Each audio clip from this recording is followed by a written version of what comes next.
السلام عليكم ورحمة الله وبركاته.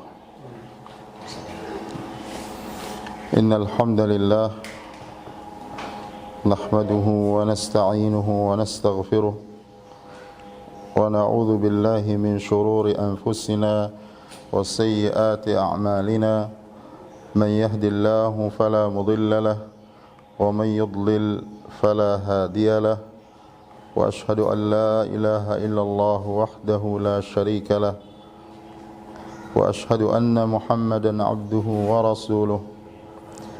يا أيها الذين آمنوا اتقوا الله حق تقاته ولا تموتن إلا وأنتم مسلمون. يا أيها الناس اتقوا ربكم الذي خلقكم من نفس واحدة وخلق منها زوجها وبث منهما رجالا كثيرا ونساء واتقوا الله الذي تساءلون به والأرحام إن الله كان عليكم رقيبا. يا أيها الذين آمنوا اتقوا الله وقولوا قولا سديدا يصلح لكم أعمالكم ويغفر لكم ذنوبكم ومن يطع الله ورسوله فقد فاز فوزا عظيما. أما بعد فإن أصدق الحديث كتاب الله وخير الهدى هدى نبينا محمد صلى الله عليه وسلم وشر الأمور محدثاتها وكل محدثة بدعة وكل بدعة ضلالة وكل ضلالة في النار. Tapi kita masuk kepada pembahasan inti dari pembahasan kita yang berkaitan dengan majlis ini, yaitu pembahasan tentang fiqh Ramadan. Pertama, tentang keutamaan puasa secara umum. Allah menyebutkan di dalam Al-Quran surah Al-Ahzab ayat 35, Innal muslimina wal muslimat والمؤمنين والمؤمنات والقانتين والقانتات والصادقين والصادقات والصابرين والصابرات والخاشعين والخاشعات والمتصدقين والمتصدقات والصائمين والصائمات والحافظين فروجهم والحافظات والذاكرين الله كثيرا والذاكرات أعد الله لهم مغفرة وأجرا عظيما. Ayat yang mulia ini kalau kita jadikan satu majlis kajian, maka dia akan menjadi majlis yang panjang, karena dia berkaitan dengan banyak amalan tentang orang-orang yang beriman. Ya, Allah menyebutkan sesungguhnya orang-orang Islam, baik laki-laki ataupun wanita, orang-orang yang beriman baik laki-laki ataupun wanita, orang-orang yang taat kepada Allah baik laki-laki dan wanita, orang-orang yang jujur kepada Allah baik laki-laki ataupun wanita, dan yang orang-orang yang sabar laki-laki ataupun wanita, orang-orang yang khusyuk di dalam salat baik dia laki-laki ataupun wanita, dan orang-orang yang bersedekah baik laki-laki ataupun wanita, dan orang-orang yang berpuasa baik laki-laki ataupun wanita, dan juga orang-orang yang menjaga kemaluan mereka, kehormatan mereka baik laki-laki ataupun wanita, dan orang-orang yang berzikir kepada Allah baik laki-laki ataupun wanita. Allah Subhanahu wa taala siapkan bagi mereka ampunan dan juga pahala yang besar. Jadi dua hal. Allah siapkan bagi ampunan, sebanyak apapun dosa kita akan diampuni oleh Allah Subhanahu wa taala. Oleh karena itu salah satu doa yang diajarkan oleh Rasulullah SAW, atau doa yang diajarkan oleh Rasulullah SAW kepada Ummul Mukminin Aisyah radhiyallahu taala anha, kalau beliau mendapatkan malam Al-Qadar atau Lailatul Qadar, beliau ajarkan, Allahumma innaka afuun tuhibbul afwa fa'fu anni. Ya Allah, sesungguhnya engkau adalah maha pengampun dan engkau mencintai ampunan, artinya bagi hambanya. Fa'fu anni, maka ampunilah aku. Artinya sejauh apapun perjalanan kita dalam hidup ini, dengan dosa kita, dengan kesalahan kita yang menumpuk, dengan sedikit pahala yang kita dapatkan, kalau Allah ampuni maka dia akan terhapus dosa-dosa kita tersebut, dengan keutamaan tauhid, dan Allah gantikan dengan pahala dan ganjaran yang besar. Wa ajran 'azima, dan ganjaran yang besar. Ganjaran yang besar itu pahala dan juga surga Allah Subhanahu wa taala. Dan ini semisal dengan firman Allah Subhanahu wa taala dalam Al-Qur'an, wasari'u ila maghfiratin min rabbikum. Kalau sini dikatakan a'addallahu lahum maghfiratan wa ajran 'aziman. Allah akan siapkan bagi mereka ampunan. Kalau sudah diampuni dosa itu tidak ada artinya. Allah akan gugurkan semua. Lalu Allah gantikan dengan pahala yang besar dan ganjaran yang besar di akhirat. Dan itu Allah katakan juga di dalam Al-Quran, wasari'u ila maghfiratin min rabbikum wa jannatin arduha as-samawati wal ard uiddat lil muttaqin. Dan bersegeralah kalian kepada ampunan Allah dan kepada surga Allah Subhanahu wa taala yang luasnya seperti langit dan bumi, yang dijanjikan bagi orang-orang yang bertakwa. Dan ini harus kita kondisikan kita. Jadi setiap kita mau mengaji, setiap kita mau ketaatan, kita ingat ayat ini. Allah perintahkan kita bersegera kepada kebaikan. Bersegera kepada kebaikan. Jangan kita berlambat-lambatan. Jangan kita berpikir bagaimana nanti, begini, bagaimana. Ini karena kita seakan-akan mau mengatur apa yang Allah takdirkan. Padahal Allah lah yang mengatur alam semesta dan takdir kita. Kita itu hanya bersegera kepada taat. Kita itu hanya sami'na wa ata'na. Kita mendengar dan kita taat. Dan itu pasti baik akibatnya. Dan Allah katakan, wasari'u, dan bersegeralah kalian kepada ampunan Allah. Ya, kita ini banyak dosa, segera banyak minta ampun kepada Allah. Rasulullah setiap hari beliau beristighfar 70 sampai 100 kali setiap hari. Padahal semua dosa-dosa beliau yang telah lalu dan akan datang dihapuskan oleh Allah Subhanahu wa taala. Dan dijamin beliau masuk surga. Kita pertama tidak ada jaminan kita masuk surga. Kedua, tidak ada jaminan dosa-dosa kita akan diampuni oleh Allah Subhanahu wa taala. Maka kita bersegera kepada ampunan Allah.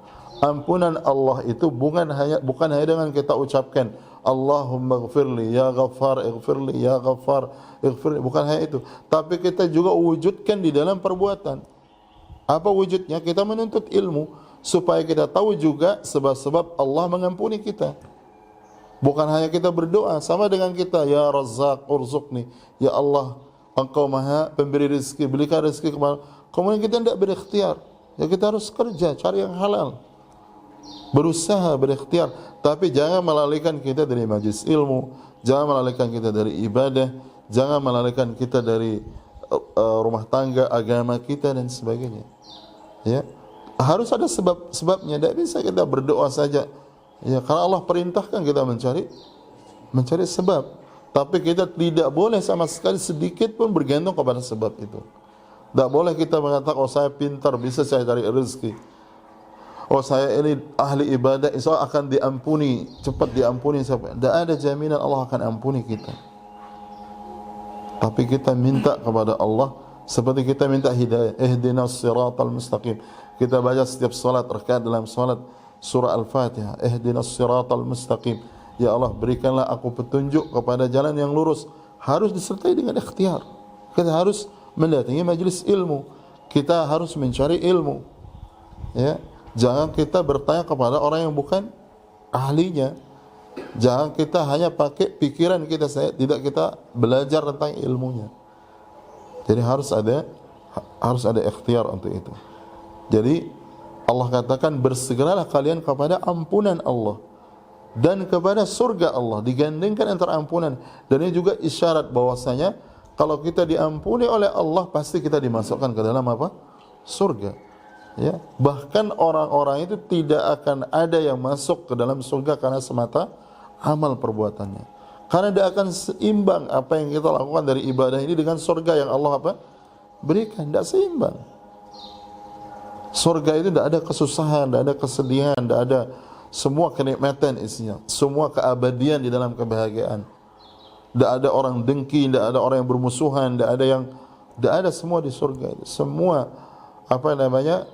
Dan Allah Subhanahu wa taala memerintahkan untuk menyembelih kematian itu dalam wujud apa namanya? Sembelihan, ya, sehingga tidak ada kematian setelah itu. Semua adalah keabadian di surga. walhamdulillah bagi orang-orang beriman, atau di neraka bagi orang-orang kafir, waliyadzubillah. Fariqun fil jannati wa fariqun fis sa'ir. Di akhirat itu hanya dua tempat, surga atau di neraka. Oleh karena itu kita di dunia ini harus bersungguh-sungguh. Ya, coba kita lihat diri kita, mana kita, apakah kita lebih bersungguh-sungguh kepada dunia dibandingkan dengan akhirat kita. Padahal dunia kita ini sebentar. Kita melihat tidak sedikit orang menumpukkan harta benda, bahkan dia sendiri tidak menikmati, dan dia dicabut ajalnya oleh Allah begitu numpuk harta itu, kemudian dia dibagi oleh anak keturunannya yang belum tentu dia saleh dan salehah yang bermanfaat, kemudian pahala dan kebajikan yang dilakukan untuk kedua orang tuanya belum tentu. Ya. Dan para sahabat dulu bukan tidak ada orang kaya, banyak. Ada sahabat yang tidak ada yang menandingi di zaman ini kekayaannya, seperti sahabat Abdurrahman bin Auf. Tapi hati mereka itu untuk akhirat. Hati mereka itu dia untuk akhirat, tidak menghitung-hitung di dalam masalah dunia. Bahkan sebagian ulama di antara mengatakan di antara sebab keberkahan itu, ya, dan ini mungkin teguran bagi sebagian kita. Ada sebagian bahkan kita lihat itu punya takaran beras di rumah itu. Ya kan ada alat takaran beras itu. Sebagian ulama mengatakan di antara sebab ketidakberkahan itu kadang-kadang di dalam rumah karena kita menghitung-hitung apa yang kita infakkan. Dan itu pernah ditegur oleh Rasulullah SAW kepada Ummul Mukminin Aisyah radhiyallahu taala anha. Ya, kadang-kadang kita hitung berapa keluar, berapa ini. Kalah-kalah kasir atau teller itu. Ya. Atau kita, padahal Allah dalam masalah infak dia mengatakan liunfiq dzu sa'atin min sa'atihi, wajib memberikan nafkah. Orang yang wajib memberikan nafkah, baik itu dia suami, dia bapak, dia saudara, atau anak kepada orang tua misalnya, wajib memberikan nafkah sesuai dengan keluasan yang Allah berikan. Artinya kalau dia diberikan kekayaan, maka dia berikan sesuai dengan kekayaannya kepada istri, kepada anaknya. Jangan dia sudah kaya tapi dia masih bakhil. Dan juga istri kalau dia diberikan sesuai dengan kemampuan suaminya, dia harus bersabar dengan sedikit harta yang dimiliki oleh suaminya. Dia wajib sabar. Ya. Nah, oleh karena itu sebagian mengatakan di antara sebab ketidakberkahan itu, kata para ulama, kalau orang-orang terlalu menghitung-hitung berapa ini kilo. Ya, mungkin di antaranya ya wallahu alam, ya, alat-alat dipergunakan itu. Ya, kadang berapa kilo. Karena ada tempat penyimpanan beras ya, yang ada takarannya setengah kilo. Sudah, tidak usah ditakar-takar kebutuhan. Sekarang ada orang mungkin kita sama suami istri sama anak berapa makan. Besok mungkin ada tamu, mungkin kita jadi lebih dan seterusnya. Rasulullah SAW pernah menegur Ummul Mukminin seperti dalam Sahih Muslim. Beliau Rasulullah SAW pernah duduk bersama istri beliau Aisyah Ummul Mukminin, lalu kemudian mengucapkan salam seorang fakir atau miskin. Lalu Rasulullah SAW keluar, lalu dia melihat seorang fakir, dia membutuhkan makanan. Lalu Rasulullah masuk ke rumahnya. Dan Aisyah Ummul Mukminin dalam keadaan duduk. Dilihat Rasulullah SAW keluar, kemudian masuk ke rumahnya mengambil makanan, lalu dia berikan. Kemudian beliau duduk lagi. Kemudian tidak berapa saat lagi ada yang mengucapkan salam. Kemudian Rasulullah SAW bangun. Kemudian dia masuk ke rumahnya dia. Dan Ummul Mukminin, beliau tidak mengucapkan apa-apa. Beliau hanya melihat Rasulullah SAW. Dia melihat ketika masuk ke rumahnya. Dia lihat ketika dia keluar membawakan makanan. Rasulullah SAW menegur itu. Artinya seakan-akan beliau itu seperti tidak setuju. Padahal beliau tidak ucapkan apa-apa. Ya. Kemudian beliau langsung mengatakan, ya Aisyah, la tuhsi fayuhsillaha alaiki. Wahai Aisyah, jangan kamu terlalu perhitungan, sehingga Allah akan perhitungan kepada kamu. Jadi orang kalau dia terlalu ngitung ini, seakan-akan dia jadi tukang bagi dia pemberi rezeki, waliyadzubillah. Kita ini manusia hanya qasim, hanya pembagi, karena kewajiban kita, karena kita mau mengamalkan yang sunnah dan seterusnya. Dan ini perlu kita perhatikan. Kemudian Allah berfirman di dalam surah Al-Baqarah ayat 184 tentang puasa, wa antasumu khairul lakum in kuntum ta'lamun. Dan kalian berpuasa itu jauh lebih baik bagi kalian jika kalian mengetahui. Ini menunjukkan walaupun puasa itu ada kelaparan, ada kepayahan, ada kehausan, tapi itu jauh lebih baik bagi kita. Baik dari sisi akhirat kita, bahkan dari sisi dunia kita. Bahkan dibuktikan sekarang secara kesehatan, orang-orang begitu berpuasa justru jarang dia sakit. Jarang dia sakit. Ya, Rasulullah sallallahu alaihi wasallam itu, beliau itu jarang, beliau itu sebulan sekian bulan kadang-kadang baru kenyang makan itu. Sering lapar Rasulullah SAW itu. Maka kita sebenarnya kita bilang mungkin kita tidak bisa hidup seperti Rasulullah SAW dalam segala hal, tidak bisa, karena iman kita yang beda dengan Rasulullah SAW. Tapi kita baik jadi suami, jadi istri, jadi anak, jadi apa saja harus wajib mengambil pelajaran dari Rasulullah SAW. Ya, para suami belajar dari Rasulullah SAW. Kalau ada yang kurang dihidangkan misalnya di dalam rumah, jadi sabar. Rasulullah SAW pernah tidak ada yang dimakan seperti kita sebutkan. Beliau hanya mengatakan, idzan ana shaim. Kalau gitu saya berpuasa. Kalau kita mungkin kita paling tidak ngomel besar, kalau tidak ada nasi, tidak ada ini. Kadang-kadang kurang garam bisa marah gitu dan sebagainya. Ya. Tapi Rasulullah mengatakan, idzan ana shaim. Dan Rasulullah SAW itu berhari-hari kadang-kadang beliau tidak makan, bukan karena puasa, tidak ada yang dimakan, ya, sampai beliau mengikat perutnya itu dengan batu-batuan, ya, dengan bebatuan, dan itu dilakukan juga sahabat lain. Dan kita tidak bisa hidup seperti itu, ya, di terik panas matahari di jazirah yang panasnya luar biasa, sehingga pantas beliau itu jadi nabi dan rasul, pantas beliau itu mendapatkan kedudukan yang tinggi di sisi Allah Subhanahu wa taala. Jadi puasa itu pasti ada kebaikan. Pertama, kebaikan akhirat, dan itu utama bagi kita. Kedua, juga banyak penelitian sebagai sebutkan ada kebaikan-kebaikan dunia, baik secara kesehatan dan sebagainya. Itu juga terbukti pada sebagian para ahli di bidangnya masing-masing. Kemudian juga puasa itu bisa mencegah kita dari perbuatan-perbuatan maksiat. Rasulullah SAW bersabda di dalam hadis yang sahih, ya ma'syar syabab man istata'a minkumul ba'ah falyatazawwaj fa innahu aghaddu lil basar wa ahsanu lil farji wa man lam yastati' fa alayhi bis shaum fa innahu lahu wija. Wahai para pemuda, siapa di antara kalian yang memiliki ba'ah, kemampuan, artinya kemampuan untuk menggauli, bertanggungjawab, memberikan nafkah, maka falyatazawwaj, maka hendaklah dia menikah, segera menikah. Fa innahu aghaddu lil basar, karena itu lebih menahan pandangan.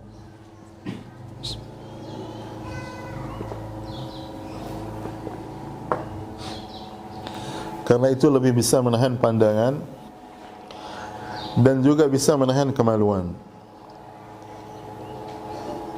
Dan ini berlaku bagi laki-laki ataupun wanita.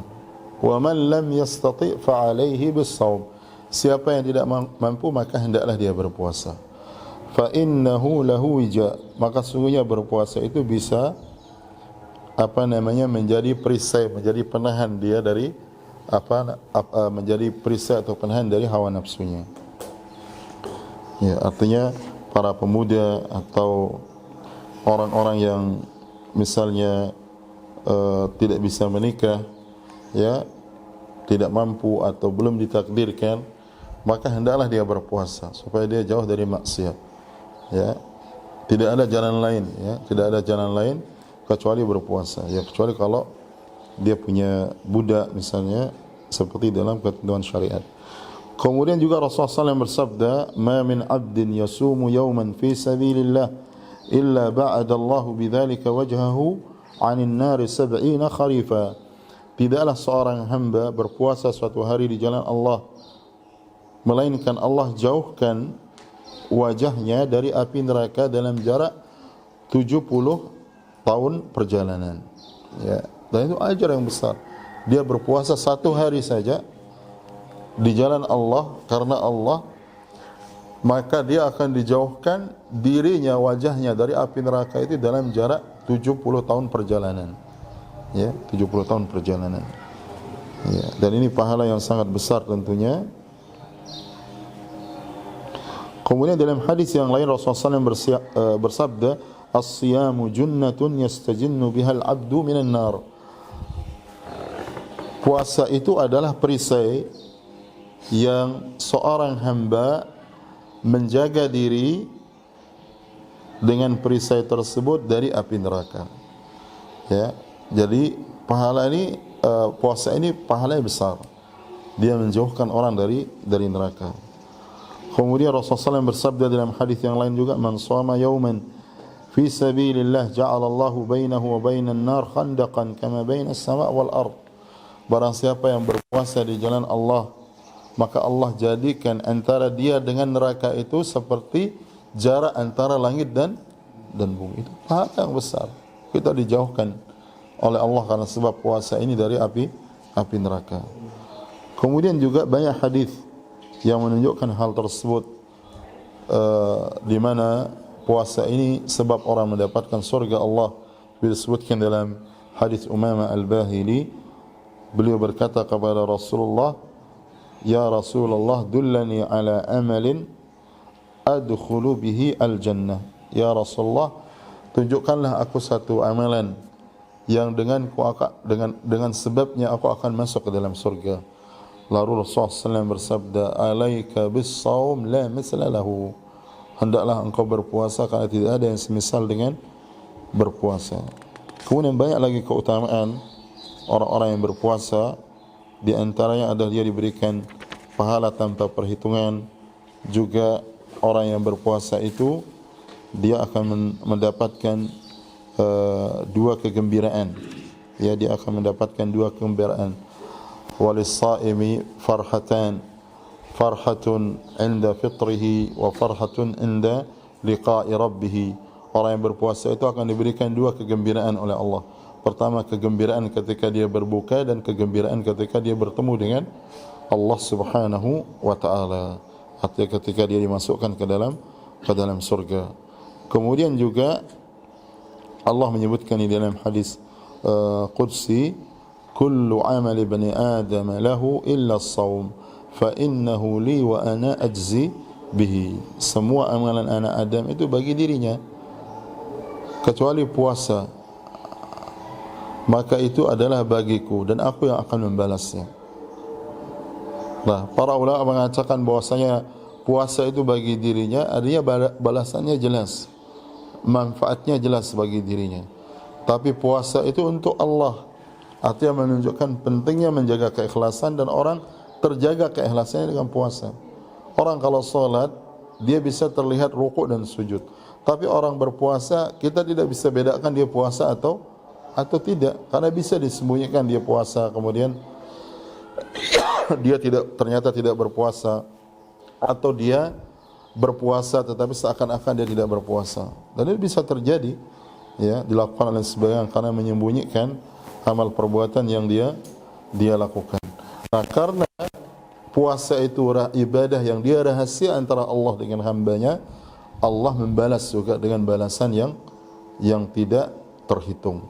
Ya, dan Rasulullah SAW sebutkan bahwasanya satu kebaikan itu dibalas dengan 10 kebaikan oleh Allah Subhanahu wa taala sampai 70 dan 700 kebaikan.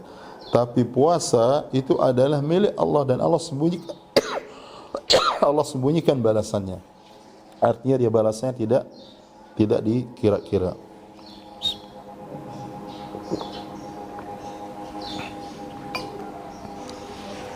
Allah katakan, "Wa ana ajzi bihi." Kemudian juga di antara keutamaannya, bahwasanya orang berpuasa itu mulutnya lebih harum daripada kasuri di sisi Allah Subhanahu wa taala. Allah berfirman dalam hadis qudsi, "Kullu 'amali ibni Adam lahu illa as-siyam, fa innahu li wa ana ajzi bihi, was-siyamu junnatun, wa idza kana yawmu shawmi ahadikum fala yarfus wa la yaskhab, wa in sabbahu ahadun aw qatalahu falyaqul inni imru'un sha'imun, walladhi nafsu Muhammadin biyadihi la khalufu fami as-sha'im atyabu 'inda Allah min rihil miski." Allah menyebutkan dalam hadis kursi, semua amalan anak Adam itu bagi dirinya kecuali puasa, maka itu bagiku dan aku yang akan membalas. Menunjukkan balasan Allah tidak terbatas. Hadis yang kita sebutkan sebelumnya. Kemudian kalau seseorang itu berpuasa, maka hendaklah jangan dia berkata kotor, jangan dia berteriak. Dan kalau dia dicaci oleh seseorang atau diajak berperang, maka hendaklah dia katakan aku berpuasa. Kemudian Rasulullah SAW bersabda bahwasanya demi jiwa Muhammad yang berada di tangan Allah, bahwasanya bau mulut orang yang berpuasa itu lebih baik di sisi Allah, lebih harum di sisi Allah daripada bau kasturi. Kemudian orang yang berpuasa itu memiliki dua kegembiraan yang membahagiakan dia, yaitu ketika dia berbuka maka dia berbahagia. Artinya orang dari merasakan kalau kita berbuka, kita bergembira senang ketika berbuka, dan itu kita rasakan. Kemudian juga kegembiraan ketika dia bertemu dengan Allah Subhanahu wa ta'ala. Dalam riwayat Bukhari, Rasulullah SAW menyebutkan dari Allah Subhanahu wa ta'ala dalam hadis qudsi, yatruku ta'amahu wa syarabahu wa syahwatahu min ajli, as-siyamu li wa ana ajzi bihi wal hasanatu bi asyri amthaliha. Dia hambaku meninggalkan makan dan minumnya dan juga syahwatnya karena sebab aku, karena Allah. Dan puasa itu bagiku, puasa dia itu bagiku, dan aku yang akan membalas. Dan kebaikan atau satu kebaikan itu dia dibalas dengan 10 kebaikan. Dan banyak hadis yang semisal yang berkaitan dengan ini. Kemudian keutamaan yang lain, Rasulullah SAW bersabda, as-siyamu wal Qur'an yashfa'ani lil abdi yaumal qiyamah. Puasa dan Al-Quran akan memberikan syafaat bagi seorang hamba pada hari kiamat. Yaqulus siyam, puasa itu akan berkata, ay rabbi mana'tuhu at-ta'ama wasyahwah. Wahai Rabbku, wahai Allah, aku mencegah dia dari makanan dan syahwatnya. Fasyaffi'ni fihi, maka berikanlah aku, artinya syafaat untuk aku berikan kepadanya. Berikanlah kepadanya syafaat, perkenalkanlah aku untuk memberikan syafaat kepada dia. Perkenalkanlah aku untuk memberikan syafaat kepada dia. Wa yaqulul Qur'an, dan Quran akan berkata, mana'tuhun nauma bil lail, aku cegah dia dari tidur di waktu malam. Fasyaffi'ni fihi, maka berikanlah kepada aku untuk memberikan syafaat kepadanya. Qala fayushaffa'an, lalu kemudian keduanya akan diberikan hak untuk memberikan syafaat kepada orang yang berpuasa dan yang membaca Al-Quran. Dan kemudian ada juga keutamaan yang lain, bahwasanya puasa ini sebagai kafarat bagi sebagian ibadah yang dilanggar atau dilalaikan, seperti misalnya kafarat sumpah, kemudian juga kafarat bagi orang-orang yang berkaitan dengan mahdhurat dalam haji, larang-larang dalam haji, kemudian juga kafarat yang berkaitan dengan puasa yang dilakukan seseorang yang kemudian dia bergaul suami istri di dalamnya, dan juga ibadah-ibadah yang berkaitan dengan diat, yang berkaitan dengan hudud. Orang yang membunuh misalnya seseorang yang non muslim, ya, kemudian dia bayarkan padanya diat, di antaranya juga bisa dengan berpuasa 2 bulan berturut-turut. Kemudian ada pintu surga bagi orang-orang yang berpuasa. Rasulullah SAW bersabda, inna fil jannati baban yuqalu lahu ar-rayyan yadkhulu minhu as-sa'imun yawmal qiyamah la yadkhulu minhu ahadun ghayruhum fa idza dakhalu ughliqa falam yadkhul minhu ahad fa idza dakhala akhiruhum ughliqa wa man dakhala shariba wa man shariba lam yadhma abadan. Sesungguhnya di dalam surga itu ada satu pintu yang dinamakan pintu Ar-Rayyan. Yang masuk melalui pintu itu hanya orang-orang yang berpuasa saja. Orang yang berpuasa dia masuk melalui pintu Ar-Rayyan. Kalau dia sudah masuk semua orang yang berpuasa, maka dia ditutup pintu itu dan tidak diizinkan sama sekali bagi selain mereka, dan tidak ada seorang yang pun bisa masuk melalui pintu itu kecuali orang-orang yang berpuasa. Dan begitu masuk yang terakhir dari orang-orang yang berpuasa, maka pintu surga tersebut yang bernama Ar-Rayyan ditutup, dan kalau mereka sudah masuk ke dalam surga, mereka akan minum dari minuman surga, dan kalau mereka sudah minum, mereka tidak akan pernah haus selama-lamanya. Ya, tetapi mereka terus menikmatinya. Apapun yang mereka minta, minuman dari surga akan diberikan oleh Allah Subhanahu wa taala. Kemudian secara khusus yang berkaitan dengan bulan Ramadan, pertama keutamaannya bahwasanya dia bulan Al-Quran, ay syahrul Quran.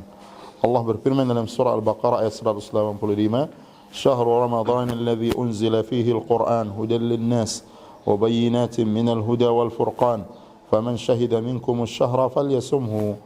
Bulan Ramadan adalah bulan diturunkannya Al-Quran sebagai petunjuk bagi manusia dan juga penjelasan dari petunjuk tersebut, dan juga penjelasan dari Al-Quran atau Al-Furqan wal Furqan, dan juga sebagai pembeda antara yang benar dan yang hak. Faman syahida minkumus syahra falyasumhu. Barang siapa yang menyaksikan atau menghadiri bulan tersebut, artinya dia masih hidup di bulan Ramadan tersebut dan dia tidak dalam keadaan musafir, maka wajib dia berpuasa. Dan potongan ayat ini, faman syahida minkumus syahra falyasumhu, ayat ini sebagai nasikh, penghapus dari ayat sebelumnya, di mana dulu kaum muslimin di awal berpuasa mereka diberikan pilihan antara yang mau berpuasa atau dia membayar fidyah, ya. Lalu kemudian turunlah ayat ini menghapuskan pilihan itu, sehingga fidyah itu hanya berlaku bagi orang-orang yang tidak mampu berpuasa sama sekali, baik karena sakit atau karena dia sudah tua, ya, atau orang yang hamil, wanita yang hamil atau wanita yang menyusui. Ya, adapun ayat Quran yang menyebutkan walladzina yutiqunahu fidyatun ta'amu miskin, dan orang-orang yang mampu, ya, orang-orang yang mampu. Walaupun sekarang banyak diterjemahkan dengan versi wa 'alal ladzina yutiqunahu fidyatun, dan orang-orang yang memiliki kemampuan sebenarnya, ya, maka mereka ada pilihan antara dia berpuasa atau tidak. Tapi sering diterjemahkan tentang ayat tersebut bahwasanya orang-orang yang lemah dan tidak memiliki kemampuan, maka dia wajib membayar fidyah. Fa fidyatun min ta'amin wa 'alal ladzina yutiqunahu fidyatun min ta'amin. Dan atas orang-orang yang memiliki kemampuan, maka dia ada pilihan untuk dia membayar fidyah. Itu di awal Islam. Nah, kemudian begitu turun firman Allah Subhanahu wa taala, "Faman syahida minkumus syahra falyasumhu." Maka bagi orang-orang yang berada di bulan Ramadan dan dia mukallaf, maka wajib dia berpuasa. Nah, kemudian yang berkaitan dengan, dan kita insyaallah akan bahas nanti pada pembahasan khusus tentang masalah ini. Kemudian juga yang berkaitan dengan puasa ini, di samping keutamaan yang kita sebutkan tadi, bahwasanya puasa di bulan Ramadan, kalau dia datang bulan Ramadan, maka semua pintu-pintu surga dibuka, pintu-pintu neraka ditutup, dan semua syaitan-syaitan itu dibelenggu. Dan Rasulullah SAW bersabda di dalam hadis, "Idza jaa Ramadan futihat abwabul jannah wa ghulqat abwabun niran wa suffidatis syayatin." Jikalau datang bulan Ramadan, maka akan dibuka semua pintu surga dan ditutup semua pintu neraka, wa suffidatis syayatin, dan syaitan-syaitan itu akan dibelenggu. Dan juga ada beberapa riwayat yang semisal yang berkaitan dengan hal tersebut. Kemudian juga di bulan Ramadan itu ada Lailatul Qadar, yaitu malam yang dia jauh lebih baik daripada seribu bulan. Lailatul Qadri khairun min alfi syahrin. Jadi malam Al-Qadar itu jauh lebih baik daripada seribu bulan. Kemudian yang berkaitan dengan kewajiban puasa, pertama seorang muslim atau muslimah, mereka harus mempersiapkan diri yang paling utama niat untuk berpuasa. Ya, bukan hanya dia berniat untuk dia malamnya berniat setiap malam itu berpuasa, tapi dia betul-betul berdoa kepada Allah agar diberikan ketulusan dan keikhlasan di dalam niat dia beribadah kepada Allah, supaya ibadah yang kita lakukan berkaitan dengan puasa ini bernilai di sisi Allah Subhanahu wa taala. Nah, oleh karena itu orang harus mempersiapkan. Oleh karena itu sebagian salaf dahulu mereka selalu berdoa agar disampaikan Ramadan, ya, bahkan disebutkan sebagian itu berdoa sampai 6 bulan sebelum Ramadan agar disampaikan Ramadan, karena keutamaannya yang sangat besar, ya, keutamaannya yang sangat besar. Kemudian juga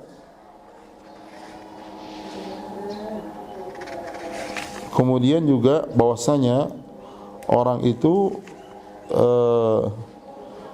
ketika dia diberikan taufik oleh Allah untuk berpuasa, maka dia berarti diberikan taufik kepada kebaikan yang sangat besar. Nah, kemudian kalau dia melihat hilal di bulan puasa, maka dia segera berpuasa. Jadi masalah termasuk masalah yang penting yang sering setiap tahun menjadi permasalahan banyak kita kaum muslimin. Jadi kalau kita melihat hilal, maka segera berpuasa. Dan yang menentukan itu adalah penguasa, pemerintah. Ya. Rasulullah SAW bersabda dalam hadis yang sahih, "Sumu li ru'yatihi wa aftiru li ru'yatihi. Fa in gumma 'alaikum fa akmilu iddata Sya'ban 30." Jikalau berpuasalah kalian karena melihat hilal, dan berbukalah, artinya selesaikan puasa itu dengan melihat hilal, artinya masuknya Idul Fitri. Jikalau terhalang atas kalian oleh awan, tidak bisa melihat hilal, maka lengkapilah atau sempurnakanlah bilangan Sya'ban itu 30 hari. Ya, karena bulan Hijriah itu hanya ada 29 atau 30 hari.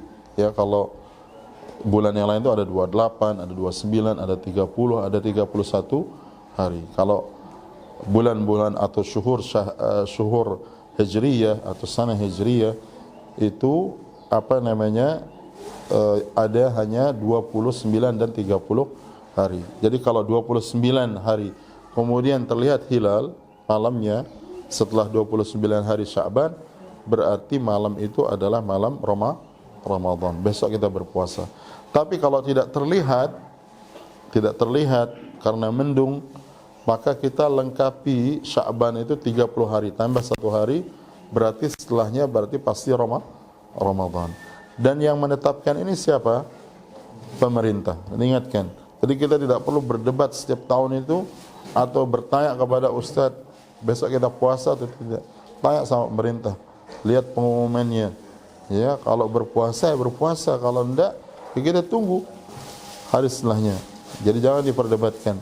Dan jangan ikut orang-orang yang kemudian ingin mandiri, ya, baik pribadi atau dia ustadz atau dia ormas atau dia kelompok tertentu. Tidak, yang menentukan itu penguasa, dan itu akidah orang-orang beriman, akidah kaum muslimin, dan ini ditulis di dalam kitab-kitab para ulama, di akidah mereka, di kitab-kitab manhaj akidah mereka, bahwasanya yang menentukan puasa, haji, jihad, Jumat dan seterusnya itu adalah para penguasa. Ya, dan kita ikuti mereka. Ya, jadi ini penting karena ini berkaitan dengan prinsip. Jadi jangan diperdebatkan tentang masalah ini, dikembalikan kepada ketetapan pemerintah yang menetapkan hal tersebut. Kemudian juga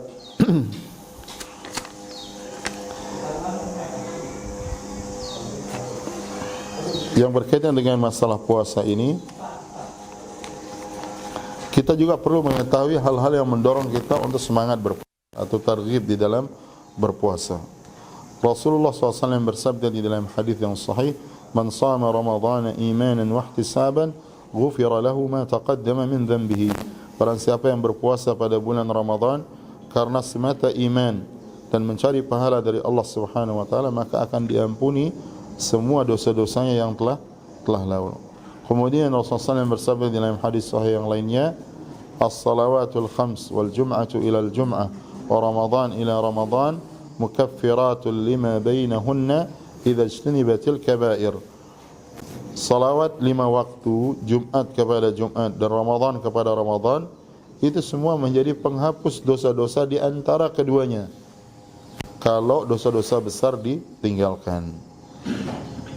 Kemudian juga Rasulullah SAW bersabda, beliau mengatakan, "Man adraka syahra Ramadan falam yughfar lahu fadakhala an-nar fa'ab'adahu Allahu qul amin faqultu amin." Barang siapa yang mendapatkan bulan Ramadan namun dia tidak diberikan ampunan, lalu dia masuk ke dalam neraka, semoga Allah menjauhkan dia dari rahmatnya. Ucapkanlah amin, maka aku pun mengucapkan amin. Rasulullah SAW dikatakan kepada beliau oleh Jibril bahwasanya siapa yang mendapatkan bulan Ramadan lalu dia tidak diampuni oleh Allah Subhanahu wa taala dan kemudian dia dimasukkan ke dalam neraka, semoga Allah jauhkan dia dari rahmat Allah. Dan beliau Jibril mengatakan kepada Rasulullah SAW, "Qul amin." Beliau Jibril mengatakan kepada Rasulullah SAW, "Qul amin." Faqultu amin. Lalu aku katakan sabda Rasulullah SAW, amin. Jadi ini menunjukkan bahwasanya di antara doa Jibril dan juga diaminkan oleh Rasulullah SAW, bahwasanya orang kalau dia tidak diampuni dosanya ya oleh Allah ketika dia masuk ke dalam bulan Ramadan dan melewatinya dalam keadaan tanpa ampunan, maka dia berarti jauh dari rahmat Allah Subhanahu wa taala. Kemudian Rasulullah SAW bersabda juga dalam hadis yang lain, "Inna lillahi fi kulli yawmin wa laylatin utaqa minan nar fi syahri Ramadan." Sungguhnya Allah Subhanahu wa taala memiliki orang-orang yang dibebaskan dari api neraka setiap malam, dan itu terjadi setiap malam di bulan Ramadan.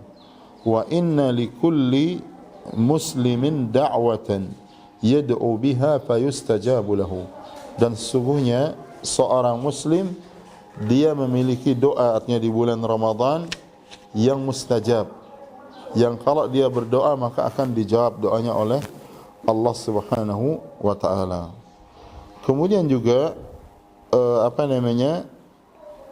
orang yang berpuasa di bulan Ramadan, maka dia akan digolongkan oleh Allah Subhanahu wa taala termasuk orang-orang siddiqin, orang-orang yang jujur di dalam agama mereka. Jadi sesuatu yang nyata. Ya, berpuasa itu berbeda dengan ibadah-ibadah yang lain. Orang kalau baca Quran kelihatan dia baca Quran. Orang kalau dia salat kelihatan dia rukuk dan sujud. Ya. Nah, orang ketika dia berpuasa sulit dibedakan dia puasa benar atau tidak. Dan disitulah kejujuran dia kepada Allah itu diuji oleh Allah Subhanahu wa taala. Sehingga orang berpuasa itu walaupun dia mengaku puasa tapi dia tidak puasa, dan bisa saja dia mengaku tidak puasa tapi ternyata dia berpuasa. Ya, artinya bisa terjadi kedua hal itu. Ya, bisa terjadi kedua hal tersebut, menunjukkan tidak bisa dibedakannya orang itu berpuasa atau tidak, karena itu betul-betul rahasia Allah dengan hambanya. Kemudian juga dilarang dan diancam dengan dosa yang besar orang-orang yang tidak berpuasa tanpa halangan di siang hari di bulan Ramadan. Seperti disebutkan dalam hadis yang cukup panjang, pernah Rasulullah SAW ketika beliau tidur tiba-tiba didatangi oleh 2 malaikat. Ya, beliau mengatakan, "Bainama ana naimun atani rajulani fa akhadha bi dhab'i fa ataya bi jabalan wa'ran fa qala is'ad." Ketika aku tertidur, aku didatangi oleh 2 orang malaikat, 2 orang laki-laki, kemudian dia memegang lenganku, kedua lenganku, kemudian dia membawa aku ke suatu gunung yang sangat terjal. Kemudian keduanya mengatakan, "Is'ad, kamu naik." Artinya Rasulullah SAW suruh naik. Faqultu inni la utiquhu. Beliau mengatakan saya tidak mampu naik karena gunung itu sangat terjal, artinya sulit dinaiki. Faqala sanusahhiluhu lak. Kata dua laki-laki ini, dan dia malaikat, kami akan mudahkan bagi engkau ya Muhammad. Fasa'idtu, kemudian aku naik, hatta idza kuntu fi sawadil jabal, sampai ketika aku berada di tempat yang hitam dari gunung, artinya sudah sampai di puncaknya. Idza bi aswatin syadidah, tiba-tiba beliau Rasulullah SAW mendengar suara yang sangat keras, ya, diperdengarkan oleh Allah bagi beliau orang-orang yang disiksa di neraka. Qultu ma hadhil aswat, apa suara ini? Kata beliau kepada dua orang itu, qalu hadza uwa'u ahli an-nar thumma intalaqa bi. Kemudian dia ketika ditanya apa suara ini, dia mengatakan itu adalah jeritan para penghuni neraka. Artinya mereka yang teriak karena siksaan yang sangat banyak. Wal iyadzu billah. Allahumma a'idna minan nar. Allahumma a'idna minan nar. Allahumma a'idna minan nar. Allahumma ajirna minan nar. Allahumma ajirna minan nar. Allahumma ajirna minan nar. Jadi beliau mengatakan hadza uwa'u ahli nar, ini adalah jeritan, ya, teriakan orang-orang penghuni neraka. Thumma intalaqa bi, kemudian dia membawa aku, fa idza ana biqaumin mu'allaqina bi araqibihim. Tiba-tiba aku melihat sekelompok orang yang mereka tergantung bi araqibihim musyaqqaqatan asdaquhum.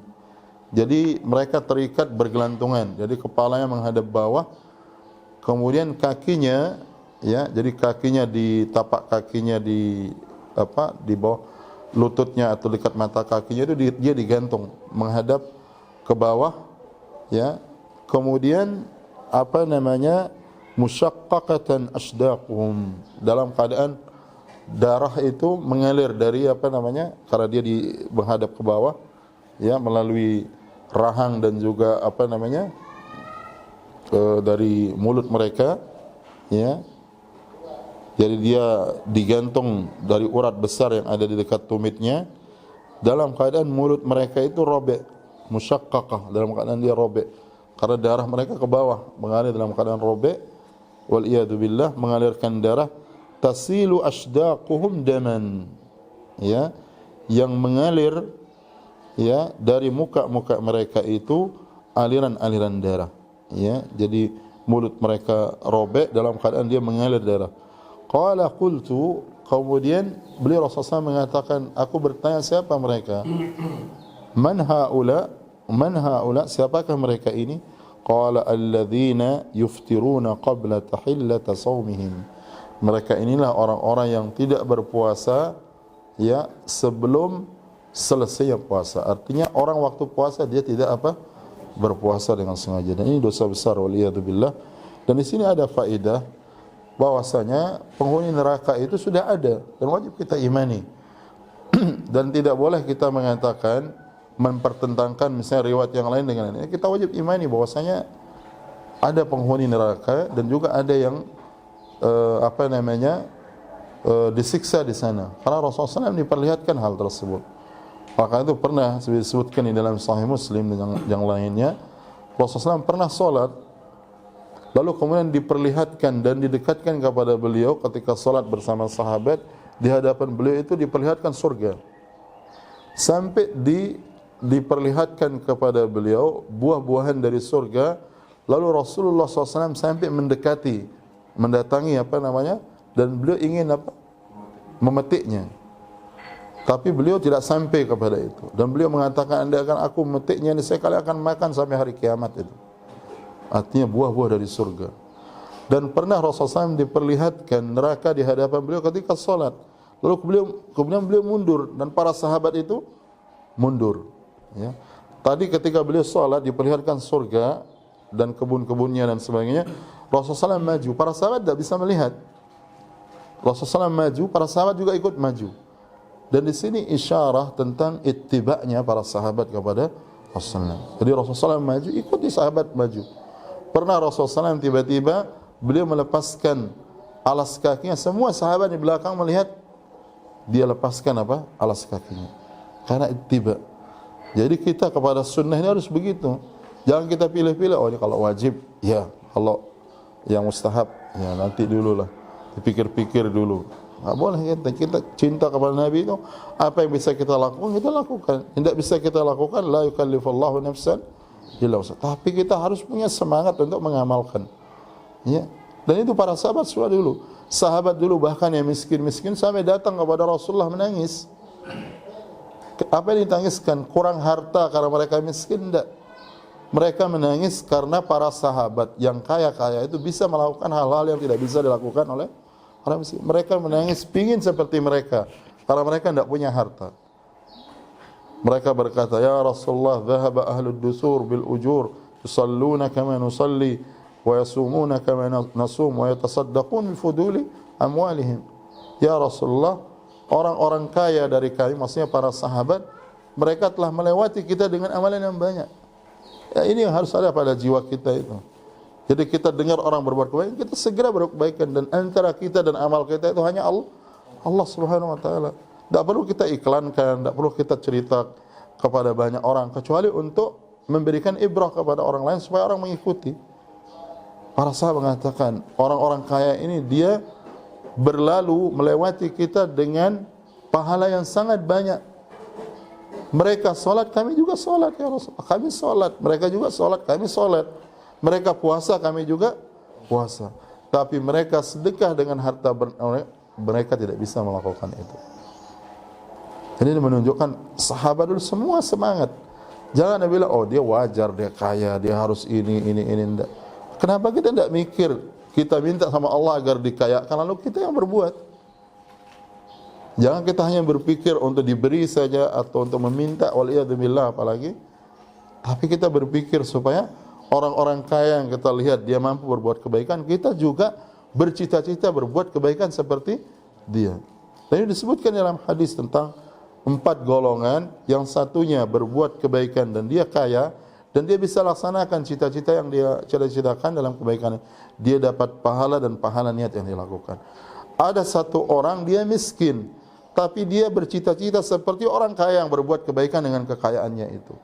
Dan dia mendapatkan pahala sama seperti orang-orang yang kaya itu walaupun dia belum bisa mewujudkannya.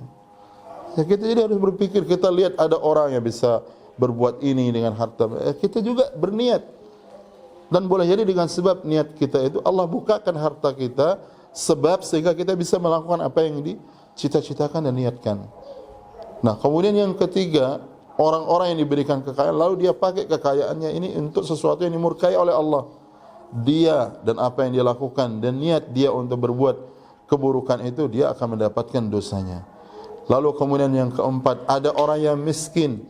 Dia pingin kalau dia kaya nanti dia bercita-cita seperti orang kaya yang berbuat perbuatan yang dimurkai oleh Allah itu.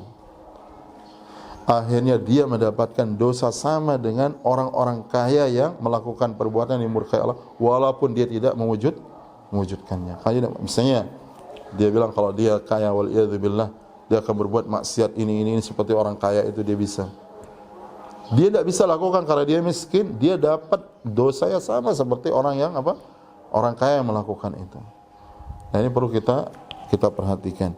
Jadi kita harus bercita-cita kebaikan. Jadi karena kita ibadah hidup di dunia untuk ibadah kemana ini butuh perjuangan. Butuh kita perjuangan waktu, perjuangan harta, perjuangan fisik kita gitu. Dan kita kalau ada niat, azam yang kuat untuk berjuang, Allah pasti bukakan jalannya.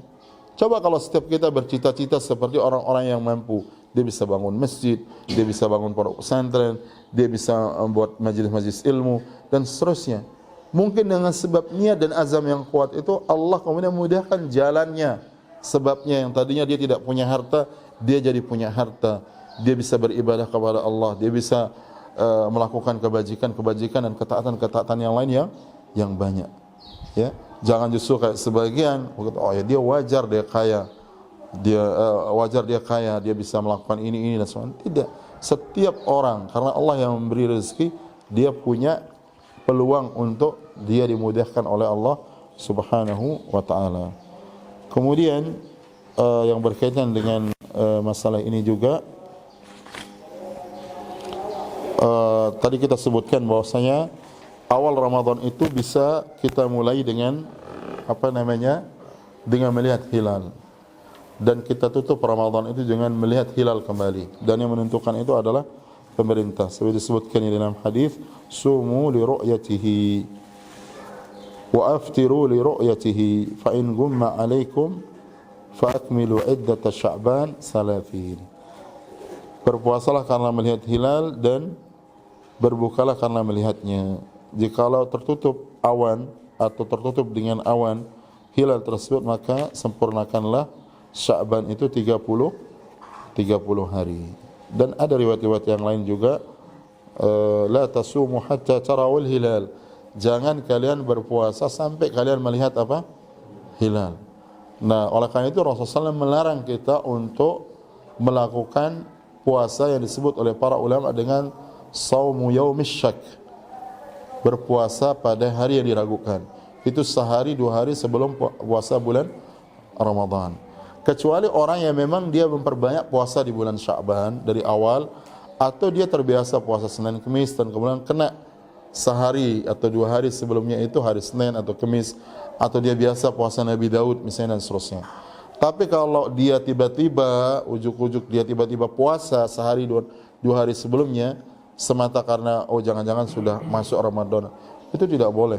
Disebutkan dalam hadis Ammar bin Yasir radhiyallahu taala anhu, beliau mengatakan, man sama al-yawm alladhi yushakku fihi faqad asa Abul Qasim sallallahu alaihi wasallam. Siapa yang berpuasa, sengaja berpuasa pada hari yang dia diragukan, para ulama katakan itu sehari atau 2 hari sebelum Ramadan, maka sungguh dia telah maksiat kepada Abul Qasim sallallahu alaihi wasallam. Dia telah berbuat maksiat kepada Rasulullah sallallahu alaihi wasallam. Para ulama mengatakan itu hukumnya haram. Paling sedikit kata para hukumnya makruh, tidak ada pahalanya sama sekali. Ya, jadi bahkan itu diisyaratkan oleh sahabat Ammar, faqad asa, sungguh dia telah maksiat kepada Abul Qasim sallallahu alaihi wasallam.